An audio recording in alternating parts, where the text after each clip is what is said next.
अस्सलाम वालेकुम everyone, how are you all. उम्मीद है कि आप सब ठीक होंगे। So I am here with lecture number 30 for class 10 and we are on our unit number 11 that is organic chemistry.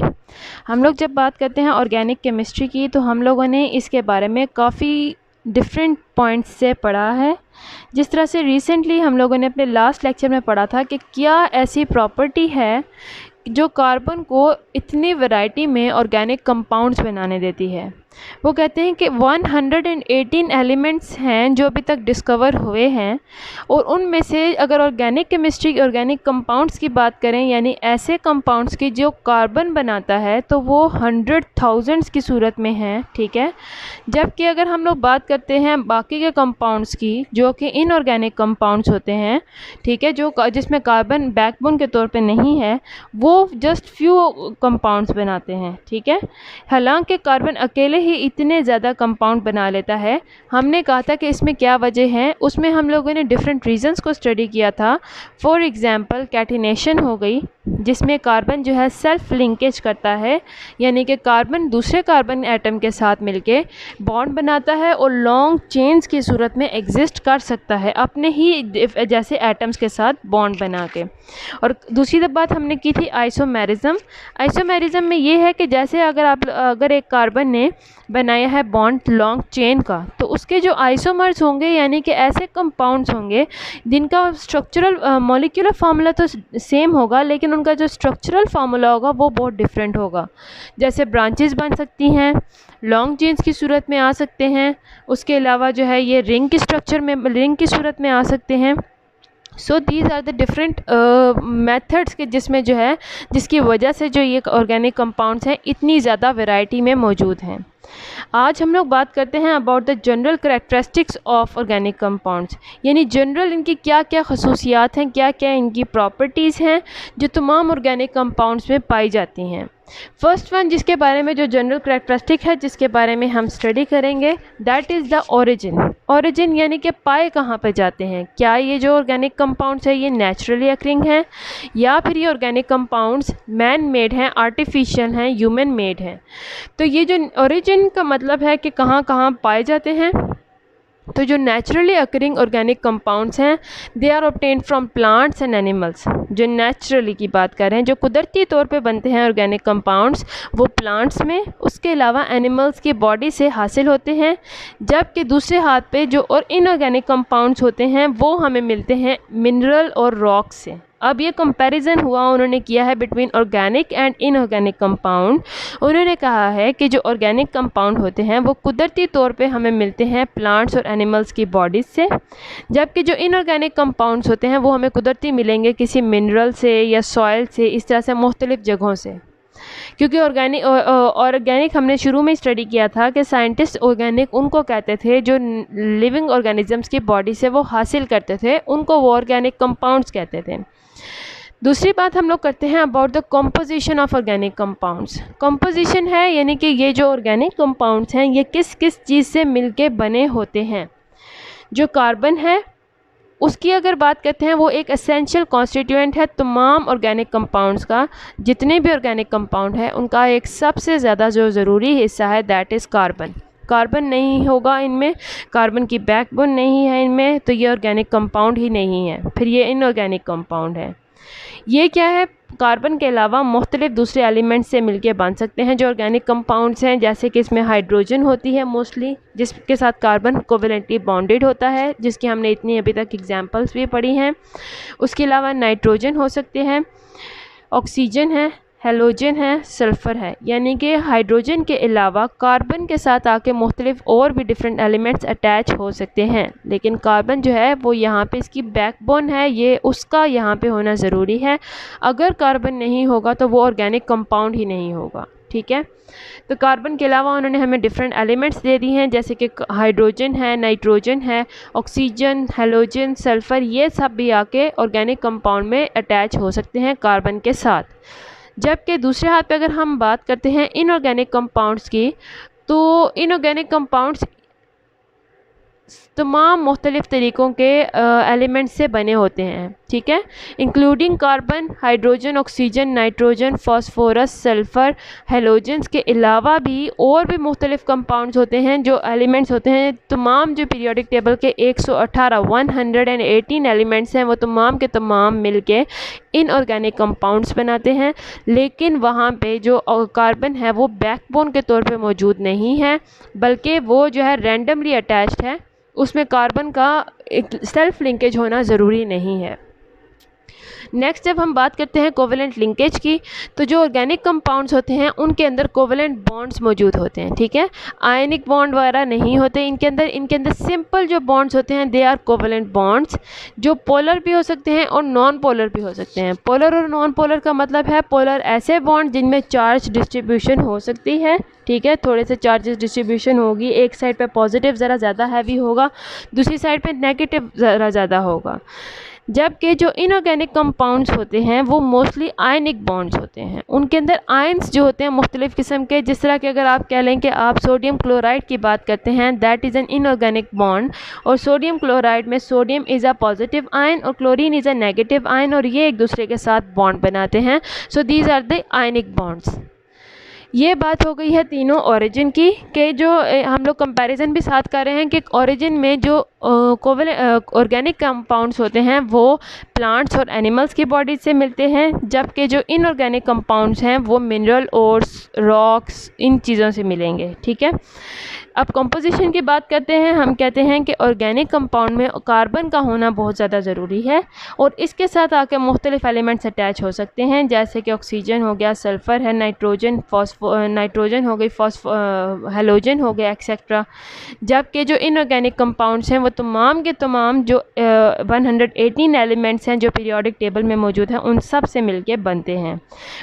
Linkage की बात करें तो जो ऑर्गेनिक कंपाउंड्स हैं वो उनके अंदर कोवेलेंट लिंकेज होती है, कोवेलेंट बॉन्ड बनते हैं, जबकि जो इनऑर्गेनिक कंपाउंड्स हैं वो बनते हैं आयनिक बॉन्ड से, उनके अंदर आयनिक बॉन्ड होते हैं, यानी कि वो आयंस मौजूद होंगे ऐसे कंपाउंड्स के अंदर और वो आयंस एक दूसरे के साथ मिलकर बॉन्डिंग बनाते हैं। नेक्स्ट जिस चीज़ की हम लोग बात करने वाले हैं वो है सबसे पहले सोल्यूबिलिटी। अगर सोल्यूबिलिटी की बात करें, सोल्यूबिलिटी का मतलब है कि किस किस चीज़ में ऑर्गेनिक कंपाउंड्स डिज़ोल्व हो सकते हैं, सोल्यूबल हो सकते हैं। तो चूँकि ऑर्गेनिक कंपाउंड्स हैं उनके अंदर नॉन पोलर लिंकेज है, यानी कि इनकी कोवेलेंट लिंकेज है, तो ये जनरली जो है ऑर्गेनिक सॉल्वेंट्स के अंदर ही डिज़ोल्व होंगे। आपको थोड़ा सा एक्सप्लेन करते चलूँ, सोल्यूबिलिटी तभी होती है, सोल्यूबिलिटी का मतलब है हल हो जाना, तो सोल्यूबिलिटी तभी होती है जब इनके बॉन्ड्स ब्रेक डाउन होते हैं, ठीक है। जैसे कि अगर कार्बन और हाइड्रोजन के बीच में बॉन्ड है, जब ये ब्रेक डाउन होगा, जो भी कंपाउंड था, जब ये बॉन्ड्स ब्रेक डाउन होते हैं, या कार्बन कार्बन का बॉन्ड है, ठीक है, जब ये आपस में ब्रेक डाउन होंगे ये तमाम बॉन्ड्स, तभी ये जो है किसी चीज़ में जाकर डिज़ोल्व हो सकते हैं, सोल्यूबिलिटी हो सकती है। आपको ये बॉन्ड्स ब्रेक डाउन करने पड़ेंगे। तो इन बॉन्ड्स को ब्रेक डाउन करने के लिए भी कुछ रूल्स होते हैं, जैसे कि अगर आप कह रहे हैं कि आप एक ऑर्गेनिक सॉल्वेंट ले लेते हैं, जैसे अल्कोहल है, ईथर, बेंजीन, कार्बन डाइसल्फाइड, तो उसमें क्या करेंगे, जैसे अल्कोहल की बात कर लेते हैं, जैसे C2H5OH है, ठीक है, तो अगर उसके अंदर आप इसको ईथेन को अगर आप डिज़ोल्व करते हैं तो यहाँ पे कार्बन इसको हाइड्रोजन को अपनी तरफ खींचेगा, इस तरह से मुख्तलिफ़ तरीक़ों से वो इसके सारे बॉन्ड्स को ब्रेक डाउन करेंगे और फिर वो जाके ये जो ईथेन है इस इथाइल अल्कोहल के अंदर जाके मिक्स हो जाएगा। लेकिन ये जो ईथेन है ये वाटर के मॉलिक्यूल के अंदर नहीं मिक्स हो सकता, क्योंकि वाटर के अंदर चार्जेस डिस्ट्रीब्यूशन है, हाइड्रोजन के ऊपर पॉजिटिव चार्ज है, ऑक्सीजन के ऊपर नेगेटिव चार्जेस हैं, ठीक है, तो उनके अंदर मिक्स होने के लिए इसके ऊपर भी चार्ज डिस्ट्रीब्यूशन होनी चाहिए, होनी ज़रूरी है। लेकिन चूंकि इसके अंदर कोई भी चार्ज डिस्ट्रीब्यूशन नहीं है, इसलिए जो हमारे ऑर्गेनिक कंपाउंड्स होते हैं वो ऑर्गेनिक सॉल्वेंट्स के अंदर ही डिज़ोल्व हो सकते हैं, बाकी चीज़ों के अंदर डिज़ोल्व नहीं होंगे, क्योंकि जिस चीज़ के अंदर उन्होंने डिज़ोल्व होना है उसकी प्रॉपर्टीज़ इनके साथ मैच होनी चाहिए, तभी वो इनके बॉन्ड्स को ब्रेक डाउन कर सकते हैं, क्योंकि उन्होंने जो ये बॉन्ड्स हैं उनको ब्रेक करके इनके अंदर जो कार्बन और हाइड्रोजन है अपनी तरफ अट्रैक्ट करना होता है। तो जब वो बॉन्ड ही ब्रेक नहीं होंगे, जब अगर आयनिक बॉन्ड है वो बॉन्ड ब्रेक नहीं होंगे तो वो अट्रैक्ट ही नहीं करेंगे और इस तरह से वो आपस में डिज़ोल्व हो ही नहीं सकते हैं। तो ये बात हो गई ऑर्गेनिक कंपाउंड की। और अगर हम लोग बात करते हैं इनऑर्गेनिक कंपाउंड की, तो हमने पहले ही कहा है कि वो आयनिक बॉन्ड्स बनाते हैं। इसका मतलब ये हुआ कि वो पोलर सॉल्वेंट्स जैसे कि वाटर के अंदर मिक्स हो सकते हैं। जैसे कि मैंने आपको पहले भी एग्जांपल दी है कि अगर सोडियम क्लोराइड की बात करते हैं, सोडियम के ऊपर पॉजिटिव चार्जेस हैं, ये पॉजिटिव आयन है, क्लोरीन एक नेगेटिव आयन है। तो जब इसको वाटर के अंदर मिक्स करते हैं तो वाटर के ऊपर हाइड्रोजन के ऊपर पॉजिटिव चार्जेस हैं, ऑक्सीजन के ऊपर नेगेटिव चार्जेस हैं। तो अब क्या होता है कि ये एक दूसरे को ऑपोजिट जो चार्जेस हैं अट्रैक्ट करेंगे। क्लोरीन हाइड्रोजन को अपनी तरफ अट्रैक्ट कर रही है, नाइट्रोजन ऑक्सीजन को अपनी तरफ अट्रैक्ट कर रही है। इस तरह से क्या होगा कि जब ऑपोजिट चार्जेस एक दूसरे को अट्रैक्ट करते हैं तो सोडियम और क्लोरीन के बीच का जो बॉन्ड है, जो आयनिक बॉन्ड है, वो ब्रेक होगा और वो जाके जो इसके ऑपोजिट चार्जेस उनको अट्रैक्ट कर रहे हैं उनकी तरफ चले जाएंगे अपना बॉन्ड ब्रेक करके। तो ये होती है बात सोल्यूबिलिटी के। अगर जो वो कंपाउंड्स अपने जैसे ही सॉल्वेंट के अंदर वो डिज़ोल्व होंगे, वो मुख्तलिफ सॉल्वेंट के अंदर डिज़ोल्व नहीं होंगे। नेक्स्ट अगर हम लोग बात करते हैं इलेक्ट्रिकल कंडक्टिविटी, यानी कि क्या ये जो ऑर्गेनिक कंपाउंड्स हैं, क्या ये इलेक्ट्रिसिटी को कंडक्ट कर सकते हैं या फिर ये नहीं कर सकते हैं। क्योंकि इनके अंदर कोवेलेंट कंपाउंड्स होते हैं। जो ऑर्गेनिक कंपाउंड्स हैं ये पुअर कंडक्टर्स ऑफ इलेक्ट्रिसिटी हैं। बार बार यही बात रिपीट हो रही है कि जिस तरह कार्बन और कार्बन के बीच में बॉन्ड है, ये कोवेलेंट बॉन्ड है, यहाँ पे कोई भी चार्जेस डिस्ट्रीब्यूशन नहीं है। और इलेक्ट्रिकल कंडक्टिविटी के लिए चार्ज डिस्ट्रीब्यूशन का होना ज़रूरी है, जिसमें कि जो नेगेटिव चार्जेस होते हैं वो इलेक्ट्रिसिटी को कंडक्ट करने के लिए हेल्प करते हैं। लेकिन चूँकि ये कोवेलेंट कंपाउंड है और इसके अंदर चार्जेस डिस्ट्रीब्यूशन नहीं है, that is why these are the poor conductors of electricity. वो इलेक्ट्रिसिटी को प्रॉपरली कंडक्ट नहीं कर सकते हैं। जबकि जो इनऑर्गेनिक कंपाउंड्स हैं वो क्योंकि आयनिक होते हैं इन नेचर में, फिर से मैं आपको एग्जांपल देती हूँ सोडियम क्लोराइड की। क्योंकि ये आयनिक इन नेचर हैं, पॉजिटिव और नेगेटिव चार्जेस इनके ऊपर मौजूद होते हैं, तो ये गुड कंडक्टर्स ऑफ इलेक्ट्रिसिटी हैं इन मॉल्टन स्टेट या फिर एक्वियस सोल्यूशन। तो अगर मैं सोडियम क्लोराइड को मैं या तो उसको मेल्ट कर दूँ या फिर मैं इसको वाटर के अंदर डिज़ोल्व कर दूँ, तो इन दोनों सूरतों में जब इनके अंदर चार्जेस डिस्ट्रीब्यूशन है, तो अगर आप इनके अंदर से इलेक्ट्रिक करंट को पास करेंगे तो ये इजीली जो है इलेक्ट्रिसिटी को एक जगह से दूसरी जगह पे पास कर सकते हैं। The next point that we are going to talk about is melting and boiling points.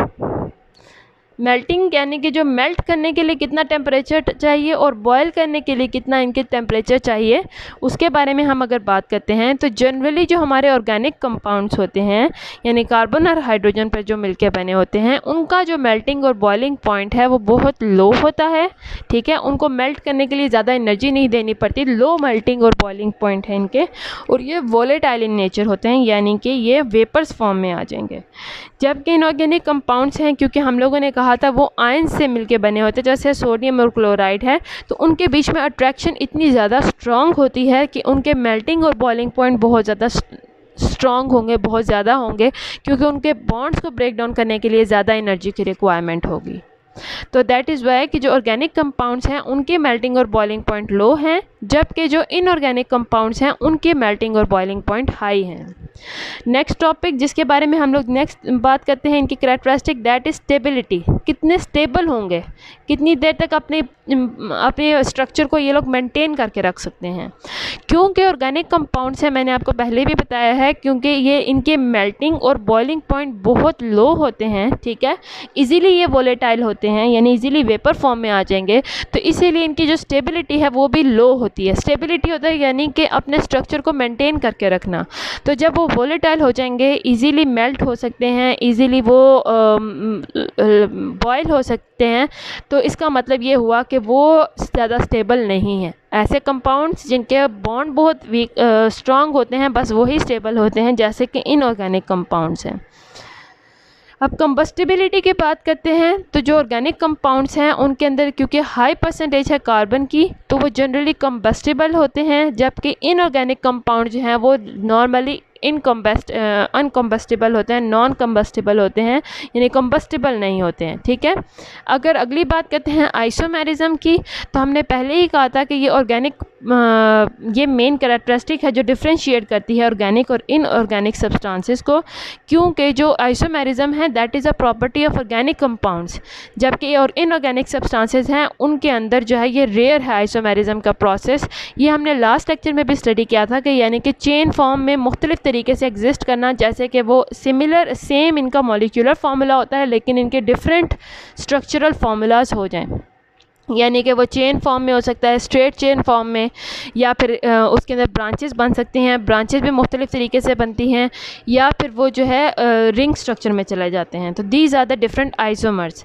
जो नेक्स्ट जिसके बारे में बात करेंगे that is rate of reaction, क्योंकि जो ऑर्गेनिक कंपाउंड्स होते हैं उनके अंदर कोवेलेंट लिंकेज है, और कोवेलेंट आप कह लें कि ये बहुत ज़्यादा जो है बहुत ज़्यादा स्ट्रॉन्ग बॉन्ड नहीं है, तो इनका जो रिएक्शन है ऑर्गेनिक कंपाउंड का वो मॉलिक्यूलर इन नेचर होता है। ये ऑफन स्लो होते हैं इनका रिएक्शन, और ये रिक्वायर करते हैं, ये इनको चाहिए होती है ख़ास कंडीशन, जैसे कि इनको कोई ख़ास टेम्परेचर, कोई ख़ास प्रेशर या कोई ख़ास कैटलिस्ट चाहिए होता है इनको रिएक्ट करने के लिए। I am talking about organic compounds.